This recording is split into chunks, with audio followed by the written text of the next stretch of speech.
up open ears, let your mind go. Prop anonymous, y'all, breaking down the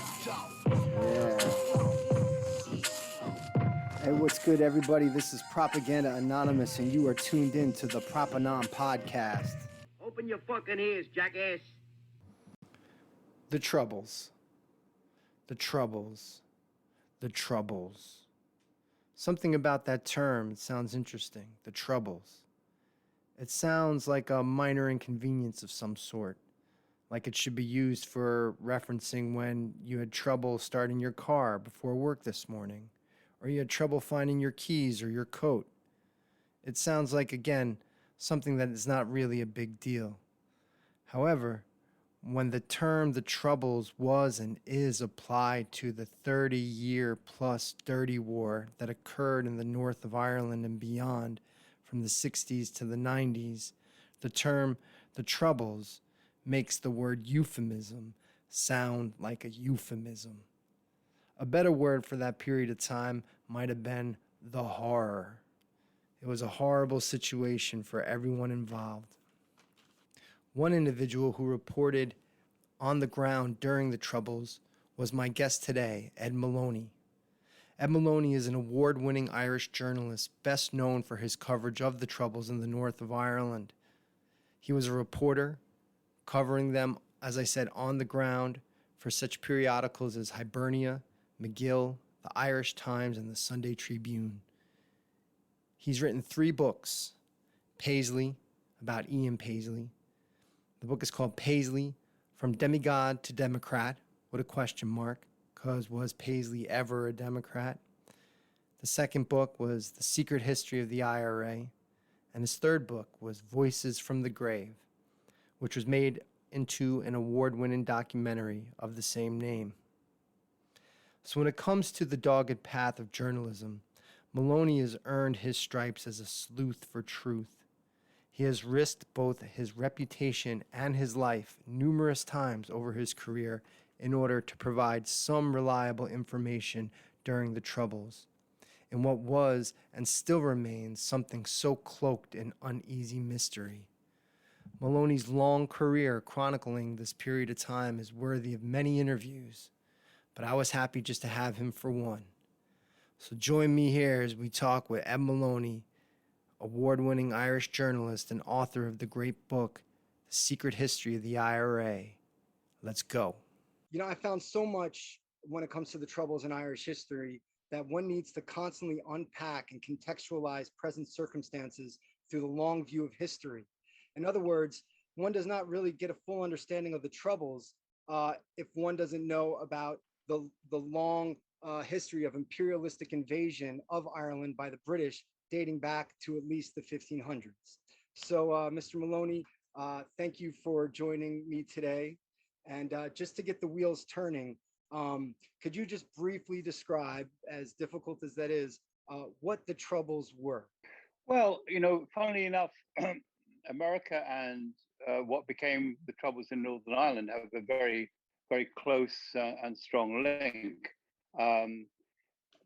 At the same time that the English government under the Stuart monarchy was beginning to explore the idea of setting up colonies in what became the United States, places like Virginia, they were also having to decide what to do about what they described or what they thought of as the Irish problem, which was much closer to them.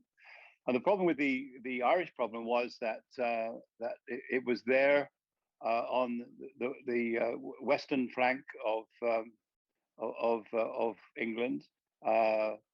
It was sympathetic to other European nations like France and Spain, who were all Catholic. Ireland itself was Catholic.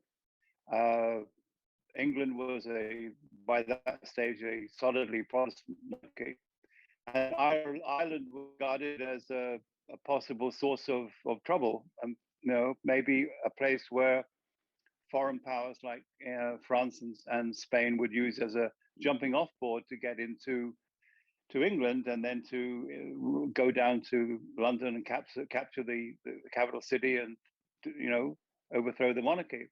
Because you have to remember, at the closest point between Ireland and if you want to call it the British mainland, is in the north of Ireland. There's a gap of something like 10 or 15 miles, that's all. I mean, an army would be able to cross, having landed, let's say, further down in the south or the west of Ireland and made its way up to the north, would be able to cross over in 2 or 3 hours, and then the route would then be down to London, and who knows what could happen after that. So it was extraordinarily important for the English government to pacify Ireland, or to control it in some way, to make sure that it wasn't this sort of base, was not going to be a threat to them. And this was happening at the same time as England was setting up colonies in what became the United States, America. And they decided that the best way to solve the problem in Ireland was to do what they were doing in America, which was to export its people and set up plantations there, just like they did in Virginia. Then they did exactly the same in Ireland. They sent over people from areas in England and Scotland that they knew would be loyal to them. In other words, these were Protestants, some of them Presbyterians, some of them Anglicans.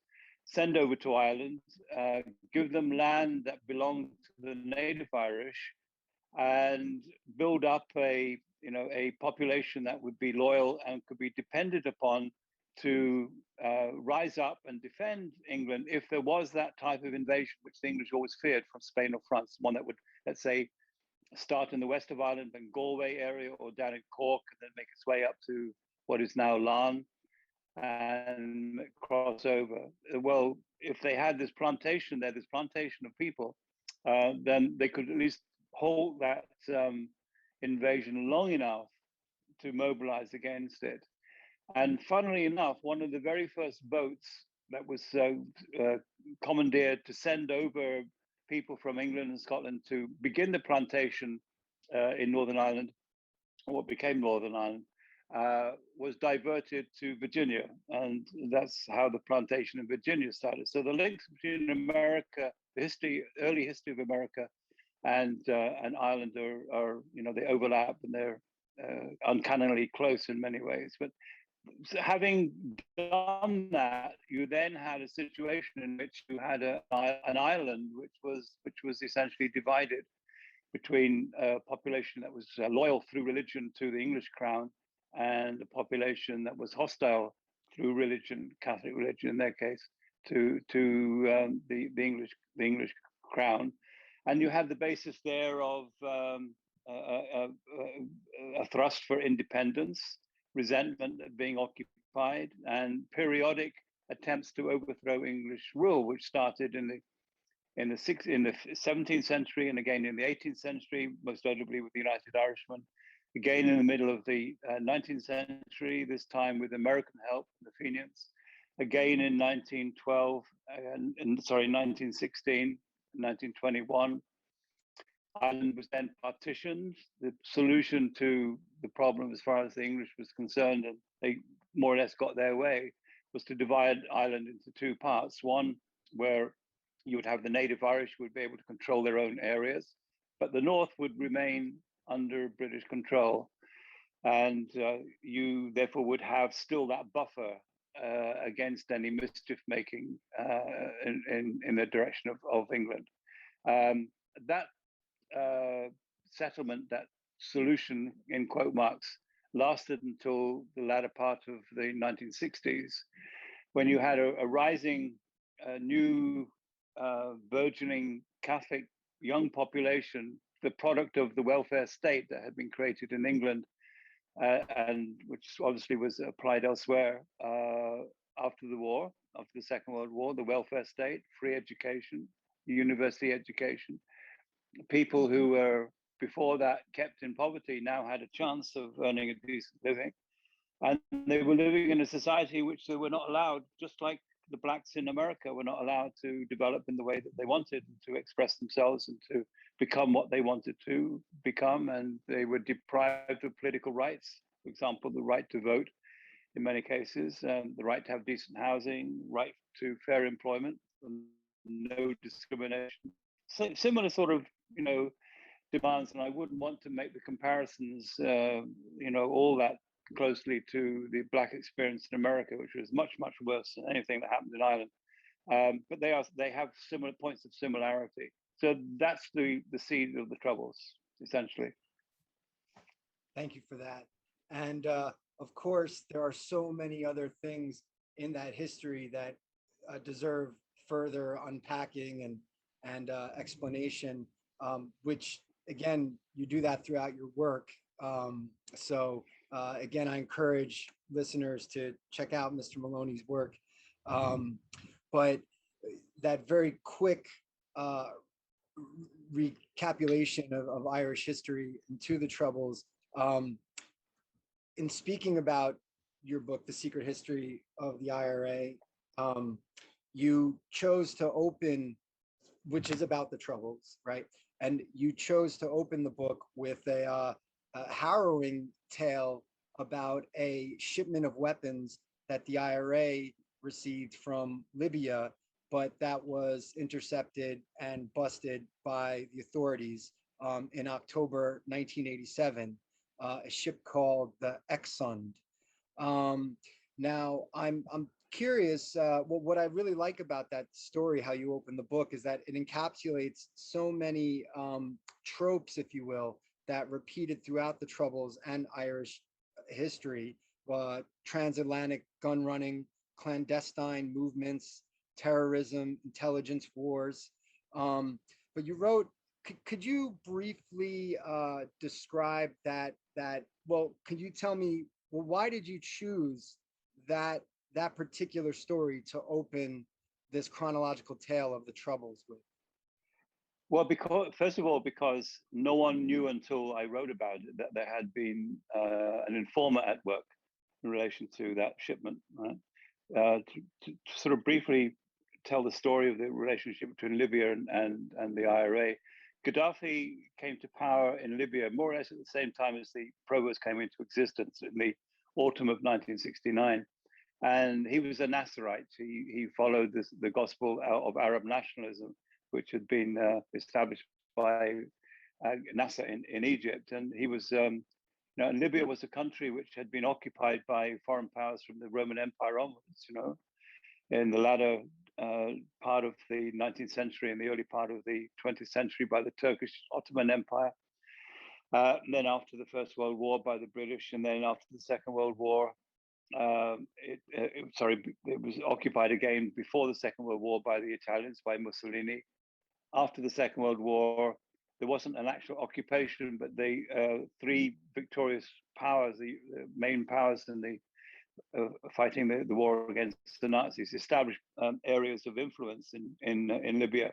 The Americans had the area around Tripoli. They had a huge base there, Wheeler's base, which they used to keep an eye on the Soviet southern flank.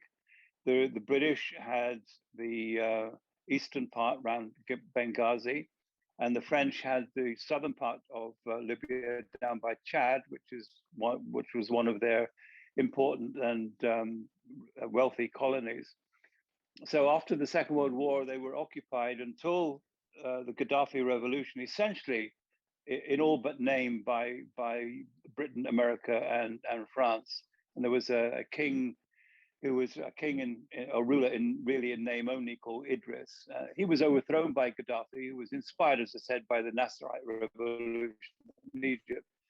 And automatically his sympathies were to the IRA, and he reached out to them, and they reached back, and that began a very long relationship. It lasted from 1969 all the way through to almost to Gaddafi's overthrow. But this particular point that we're talking about was one of the high points. And it all happened as a direct result of the Thatcher and Reagan assault against Gaddafi. And you might remember there was an attempt to kill Gaddafi with a US bombing mission, which took off from British airfields. And that infuriated Gaddafi and inspired him to really step up his assistance to the IRA. And they agreed with the IRA to send over as much weaponry as they could to make life of Thatcher as difficult and as awkward as possible, as an act of revenge for attacking Gaddafi. And you've got to remember, of course, that one of his adopted children was killed in the raid that Reagan launched against Tripoli. So he had a personal reason for doing this. And a number of those shipments had got through. You know, there had been small shipments at first to see if they could do it, see if they could escape the attentions of the intelligence agencies, because that's an area of the world that's under intense surveillance by the British, by the Americans, and by the Israelis. So the chances of getting even a small shipload of arms through would be pretty slim. But they managed to get 4 shiploads of weapons, mostly in small, sort of like boats that were a wee bit smaller, a wee bit smaller than a freight ship, but larger than a trawler, if you like. And there were significant amounts of weaponry came in, the largest amounts of weaponry the IRA had been able to smuggle in one go. But the final shipment on the Claudio was going to be the big one. This was going to be all the heavy weaponry that the IRA had never really been able to get its hands on.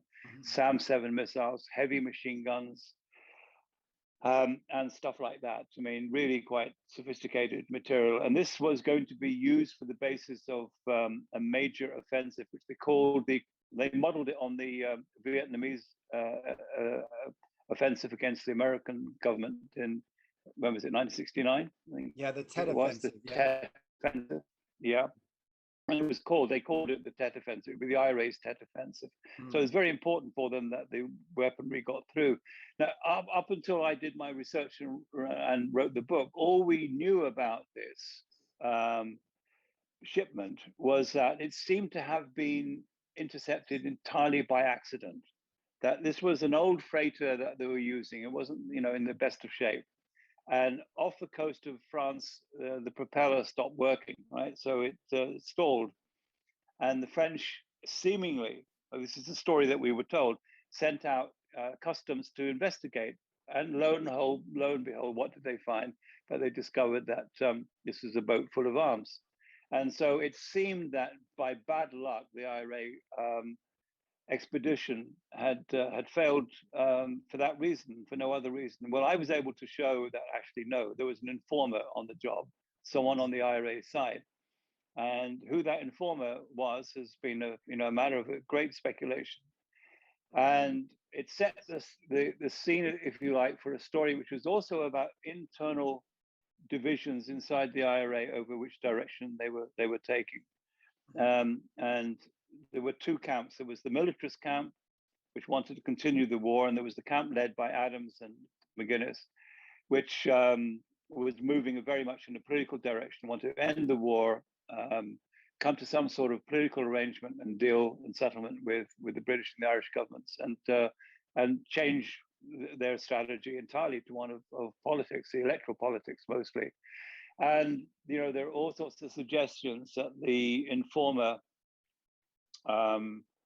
came from that side of the IRA, if you like, that the information was passed on to the British in some way by that side of the debate inside the IRA. So I thought it was very, very important to establish, first of all, that the accent was not lost by chance or by mischance or by accident or by mechanical failure or anything like that, but it had been lost because there'd been a traitor inside the IRA who had told the authorities about the British authorities about what was happening, and that set the scene for what became a very, very complex and still debated story about how the IRA ended its war, how the peace process in Ireland happened, and what the truth was. So that's why I began the book with that. First of all, it was a story no one had heard before. Secondly, it was of huge importance in framing the rest of the story, which was about the end of the IRA's campaign. Yeah, it was a great beginning. And let's talk about that a little bit. This revelation and the continued revelations of the fact that the IRA had been, especially towards the end, completely saturated with informers and agents of different organizations, from MI5 to Special Branch to the Irish police, even the FBI. I mean, there were even some East Germans who one time wanted to infiltrate the IRA to get information and stuff like that, like entering this clandestine world. Um, the whereby 1988, you mentioned one time that was it 1 in 3 or 1 in 4 IRA members were agents of some kind towards the end. Well, that's an estimate that I've seen. But can I just say one thing, by the way? I noticed you held up the book there. That is the very first edition. Yes. There's a second edition. There's a second edition of the book, Okay. which includes stuff that I was not able, for all sorts of source reasons, to include in that edition. So if people want to like a fuller story, and also about the exon, because there was stuff about the exon that I couldn't use in the first edition, which I did in the second edition. Okay. They should look for the second edition rather than the first edition. Okay. Okay. Sorry, what was your question again? What was your question again? Yeah, it was basically so let's look at this notion of the informers then within the IRA, right? And as you mentioned about the Exxon story, no one ever really found out exactly who that particular informer was, but they had inclinations that perhaps it was coming from Northern Command, right? Somewhere in Northern Command. Possibly higher than that. Who knows? I mean, the details about the Exxon and the Libyan adventure were supposed to be, at the very, very top of the IRA. This was an operation that was being run primarily by the Army Council, which is the ruling body, 7 men and a few other people who are seconded to the Army Council. Maybe 9 people altogether, mostly men. But the IRA being the IRA and being very gossipy and what have you, a lot of people knew something was happening at the same time. But you've got to remember, this was a war that had been going on for an awful long time by that stage. This was 1987. The war was already like nearly 20 years old by that stage. Well, you run an organization like that for 20 years. You're hang on a second. Let me just kill this. No problem. Okay.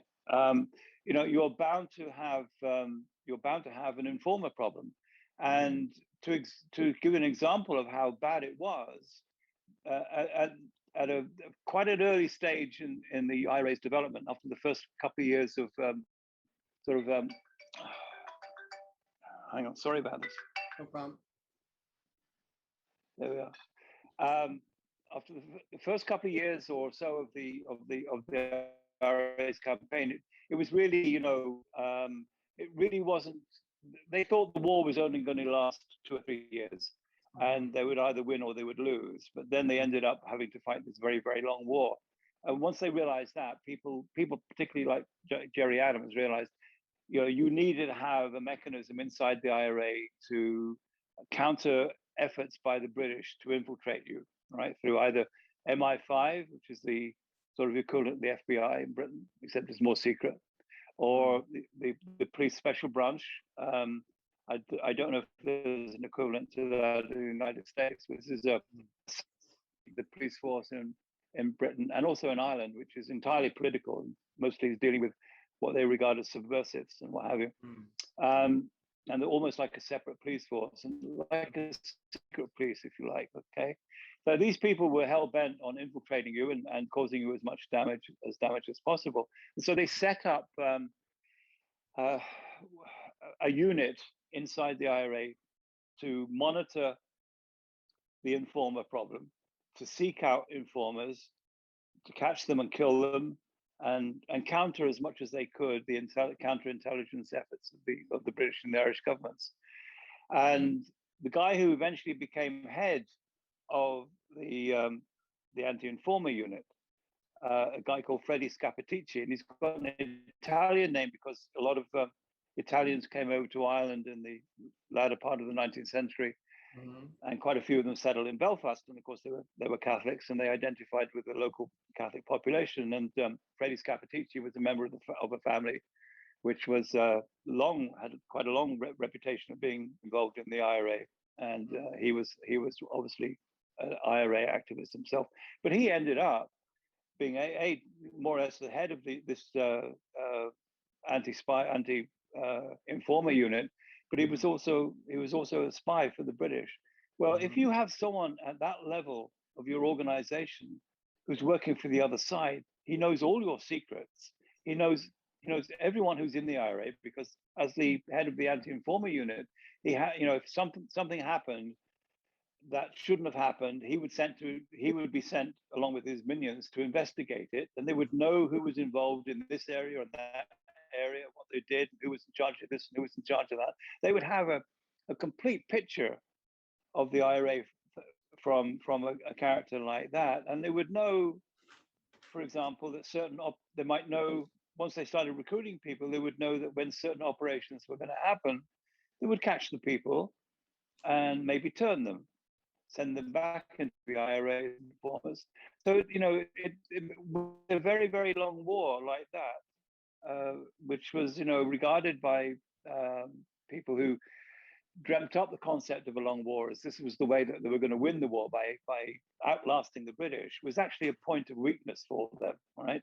Because it enabled the British to infiltrate them. So, these estimates, 1 in 4 or whatever it was of the organization being infiltrated and being members of the country or working for British intelligence, I think are entirely credible because of that. So the accent was caught. Was that because so many people knew about it, or was it because there was a traitor at an even higher level, someone like the Army Council level? That's the sort of question that's raised as a result of the accent. A very dark question, and it's going to be debated for a very, very long time. That's the importance of that episode. And it's still a question that's unresolved. 23 years after the Good Friday Agreement was signed, it's still a dark cloud that looms over, Irish republicanism and the quote unquote the north of Ireland in general. A lot of progress has been made since 1998, but as anyone who follows what has gone on, it's still very tense and what do they call it? A powder keg of friction. And of course, the whole Brexit debacle, unleashed old prejudices in the British press and et cetera, which is really sad to see. But when you mentioned there about the creation of, what I guess became known as the Nutter Squad, Scappaticci and his crew, that coming out of being birthed in Longkesh prison when Jerry Adams and Brendan Hughes and Ivor Bell and a few other fellas there created the plan to rescue the IRA, which, like you also then said in the book, was also a plan perhaps as a way for Jerry Adams to take over the movement, right? Which I guess in and of itself, well, that's a whole other thing to unpack, and you've covered Jerry Adams's career very well. But just to give a ground to that plan, that's where they created the active service unit plan, which consisted of, as you wrote, small secret 3 or 4 men cells that the operators, the on the ground people didn't really know about other cells, which was different than the past, which was full of large battalions and flying companies and things, flying columns and stuff like that. And Adams specifically created this plan of basically a top-down sort of panopticon knowledge, like a pyramid, where every cell they would know about what they were doing. They get information from the top, but they wouldn't know about what other stuff's happening outside. Yet those on the Army Council would know everything. And then some, like the squad, the Nutter Squad, were able to, that ASU was able to move freely through all the other ASUs and get all the information they wanted. Is that correct? Is that a good way to Yeah, say it? except in practice it didn't quite work out like that because although the theory was good that you have these secret cells and no one else would know who was in the cell except the cell members and so on and so forth. Belfast is a very small town, really, and the north of Ireland is a very small place. And the number of people who are actually involved in the IRA is not great in number. It's never more than 200 or 300 at the most. Really, it'd be like they were the sort of the peak of the iceberg, and the rest of the iceberg was under the water, admittedly. But everyone knew who was in the IRA in these areas, So even if you set up something that's supposed to be super secret, it wouldn't be super secret for very long. And indeed, that was one of the problems. It sounded great in theory, but in practice, it didn't really work out very well. Right. So it was just too easy to penetrate then with the top-down structure like that. Yeah, at the same time, though, it took a long time for the British to get on top of the IRA, and this is really quite remarkable because it's such a small place, really, Mhm. the population is very small, the geographical area is very small, and yet it took the British like so long to get a real handle on it, and that's quite remarkable, really, when you think about it. Right on. Um, so swerving back over to Gaddafi for a moment, since his death, obviously more has come out about how much wheeling and dealing this guy did on the international level, right? Uh, Even though he wanted to wage war and kill Thatcher and take down the British Empire, only a few years after him giving all these weapons to the IRA, he made nice with the British in the early Yes. to mid 90s. And then part of his deal with the British was he handed over all the information that he got from the IRA to the British. Hmm. You Yeah, think that's that right. played Yeah. any part in helping the British eventually kind of Well, basically you corner got to, the IRA? yeah, but at the same time as Gaddafi was playing nice to the British, so was the IRA. I mean, Blair was jetting over to Tripoli to sit in Gaddafi's tent and sip coffee, and the next week he'd be hosting Jerry Adams and Martin McGuinness in Downing Street. So what's the difference? Um, yeah, sure. I mean, the Libyans obviously they told the British a lot of what they'd done. They gave them a full manifest of the arms that they had sent over, right? So the British knew when it came to decommissioning whether the IRA had given everything up or not, which is very important for them. Okay, the IRA, one of the conditions that the Libyans imposed at the start of the Exxon adventure or chapter, if you want to call it, was that all of those involved, a small number of people who were involved in going over to Libya and choosing the weaponry and making the logistical arrangements with the Libyans, they had to hand over all their IDs and passports, what have you, to the Libyans, who obviously photocopied them. So they had a full record of who the IRA people involved in that particular part of the relationship, who they were, and they handed all that information over to the British as well. But I'm sure that was not something that was a terrible, great secret for the British by that stage, because they, as I say, they clearly had very good information about the Libyan adventure. There were so many instances of people from the Army Council, Martin McGuinness in particular, meeting other IRA leaders at a much lower level, but still leaders in their own areas, and telling them about this plan to bring all the weapons over. And of course, those people went home and they gossiped, and they talked. And I remember hearing about this is long before the peace process, and long before I would even dream about writing a book like The Secret History of the IRA, hearing about there was this big plan for a Tet offensive and stuff like that, and it never happened, and we never worked out why it didn't happen. Why it didn't happen, we don't know. It might have been this, might have been that, but enough was known about this highly secret thing at a lower level. It would have been remarkable for the British not to have known about it. They certainly did know about it. Gotcha. And one thing I always wonder about the Troubles, it was a conflict that occurred during the Cold War, right? Mm. And like you said, early on in the Troubles, 1972, the IRA thought that it would be a 2 or 3 year war, which is pretty much what the War of Independence was. It was a 2 year war, 1919, 1921. What I just kind of wonder about what sort of effect, overlying effect, that this Cold War mentality that has basically this clandestine approach to everything that has happened since World War II, what sort of effect that had on the Troubles. And So what in do you other mean words, now? well, like, so for instance, where was the CIA during all this stuff?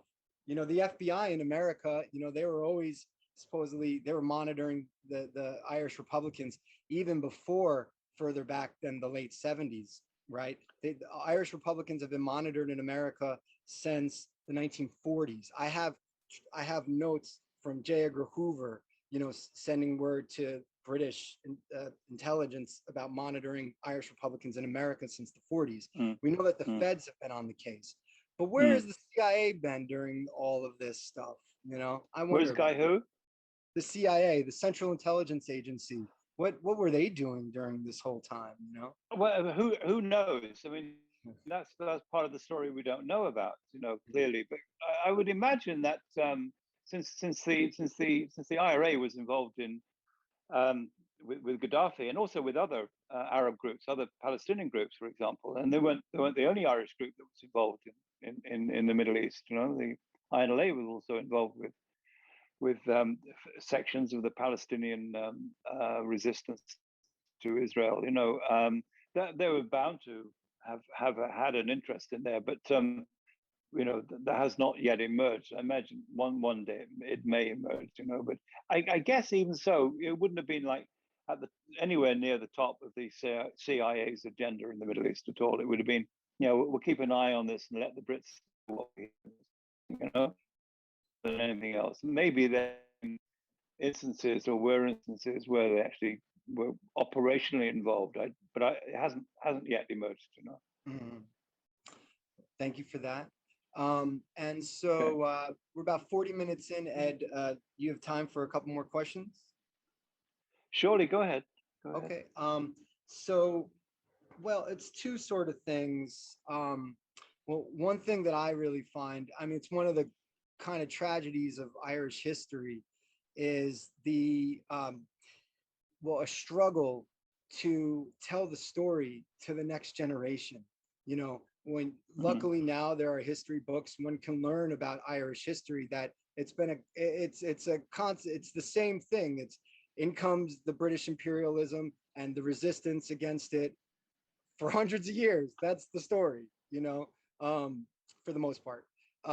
Yet, this and the type of obviously brutality that was directed at the Irish for hundreds of years. Part of it, always, to control people, is you strip them of their language, you strip them of their culture, you strip them of their history, and then you try to reconstruct them. And that's been the constant struggle of regaining the knowledge of history, right? And in the War of Independence, after the War of Independence, there were a number of Irish writers or people who interviewed the soldiers who fought. This is extremely important to be done for the Troubles. And as you know firsthand, how much resistance there is towards telling this story. Why is that? Why is there still, it's to the point where even, older Irish Republicans won't even tell the younger generation details because they don't want to get in trouble still. So what is the struggle to just tell Irish history, this brand of Irish history? Well, as you say, I mean, there are people opposed to that, right? There are the authorities, as you know from the Boston College story, right, move against people who tell their stories and try to prosecute them. But they're not the only ones who are, resisting this idea of truth telling and what have you. The IRA leadership itself is adamantly opposed to people doing this sort of stuff. I mean, Jerry Adams has created an entire fiction about his own life. He's never been in the IRA.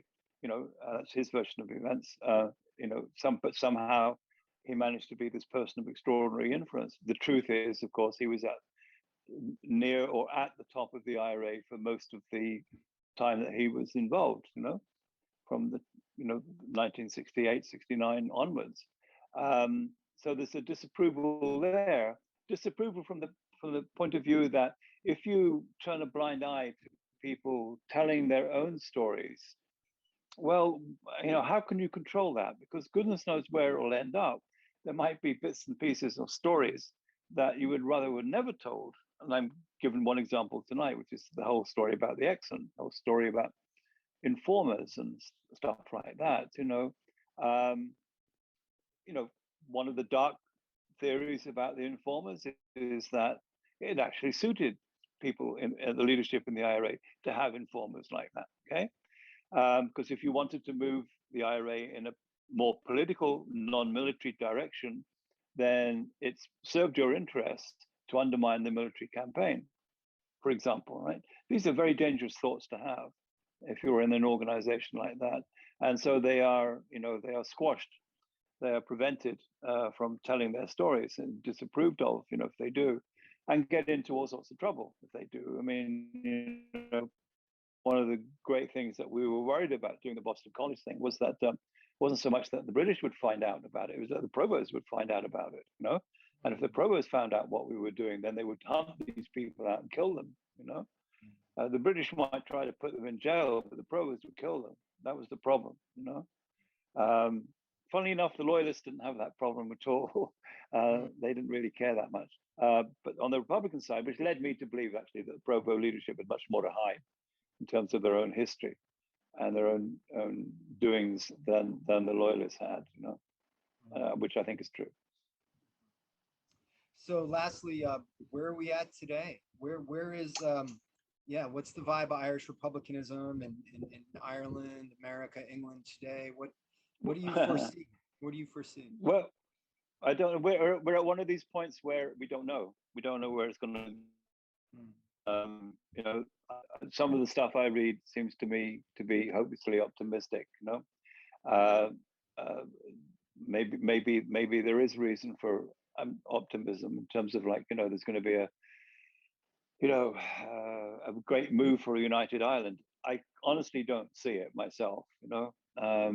Because I know the place. I know the unionist population quite well, and just because of Brexit, I don't think they're going to change their minds all that much, because the differences are much more fundamental than that. They go back to that plantation that we talked about at the very start of this. The fear of on the Protestant side, fear of being basically exterminated, if you like, politically or even in a human sense, and on the other side, you have the feeling of nationalists that they will never ever get a square deal whenever the unionists are in power. And so there'll be a constant fight and constant battle between them.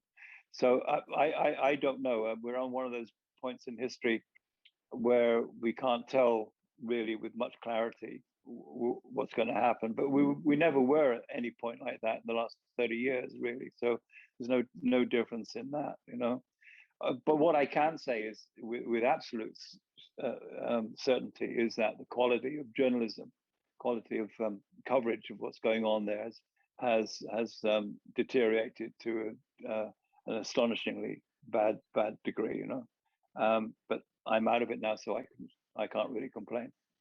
Well, thank you for that. Like many things with the Troubles, okay. It's a fairly troubling foresight, but there's still glimmers of hope. Dialogue, man, not to mention. True shut around with the syllable slang. Listen up, open ears, let your mind go.